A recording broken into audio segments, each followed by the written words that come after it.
Assalamualaikum warahmatullahi wabarakatuh. Selamat datang di channel saya. Hari ini kita akan belajar tentang penurunan tekanan uap. Namun sebelum kita belajar, ada baiknya kita berdoa dulu. Semoga apa yang kita pelajari hari ini dapat bermanfaat. Baiklah, mari kita perhatikan video berikut ini. Tekanan uap itu, mari kita simak videonya berikut ini.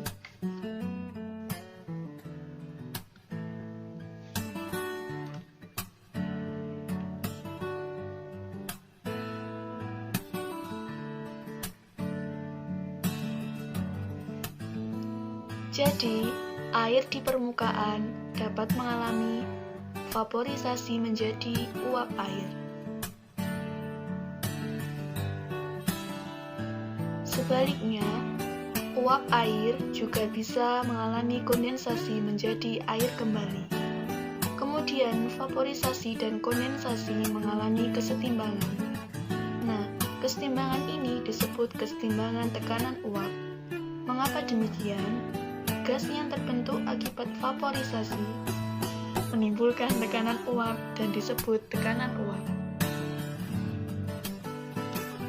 Air pada permukaan mengalami kesetimbangan dengan uap air. Vaporisasi mengalami kesetimbangan dengan kondensasi. Lalu, apakah ada perbedaan antara tekanan uap larut murni dan tekanan uap larutan? Mari kita simak videonya berikut ini.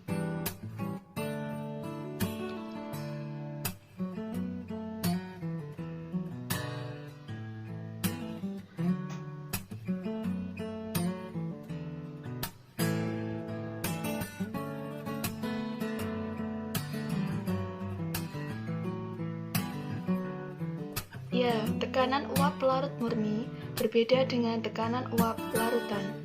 Mengapa demikian? Dalam pelarut murni, hanya ada molekul-molekul air. Nah, molekul-molekul air ini saling berinteraksi. Interaksi ini biasa disebut interaksi pelarut-pelarut. Sementara dalam larutan terdapat dua interaksi, yaitu interaksi pelarut dengan pelarut dan interaksi pelarut dan zat terlarut. Interaksi antara pelarut dan zat terlarut inilah yang menyebabkan air yang ada dalam larutan lebih sulit menjadi uap. Akibatnya, tekanan uapnya menjadi lebih kecil, sehingga tekanan uap pelarut murni lebih besar dibanding tekanan uap larutan. Oleh sebab itu, fenomena ini disebut penurunan tekanan uap. Tekanan uap pelarut murni lebih tinggi dibandingkan tekanan uap larutan. Oleh sebab itu disebut penurunan tekanan uap. Tahukah kamu bahwa garam ketika dilarutkan dalam air berbeda dengan gula saat dilarutkan dalam air? Garam ketika dilarutkan dalam air akan terdisosiasi menjadi ion-ionnya. Sedangkan gula tetap menjadi molekul gula ketika dilarutkan dalam air atau tidak mengalami disosiasi. Nah, fenomena ini juga berhubungan dengan tekanan uap. Untuk lebih jelasnya, mari kita simak videonya berikut ini. Perbedaan antara tekanan uap larutan pada natrium klorida yang merupakan larutan elektrolit dan larutan gula yang merupakan larutan non-elektrolit adalah terletak pada jumlah partikelnya. Garam ketika dilarutkan dalam air akan membentuk ion-ionnya.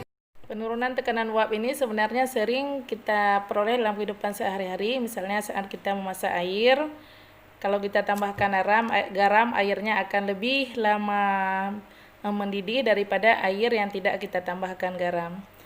Kemudian sering juga kita lihat saat kita memasak sayur misalnya, sayur yang kita masak tentunya akan lebih lama matang daripada hanya air yang kita masak. Kemudian selain itu, kita juga bisa melihat banyak penguapan terjadi seperti keringnya baju, macam-macam. Dalam kehidupan sehari-hari sebenarnya banyak sekali. Semoga video tadi dapat bermanfaat dan dapat dipergunakan dalam kehidupan sehari-hari. Hanya ini untuk pelajaran kita hari ini. Wassalamualaikum warahmatullahi wabarakatuh.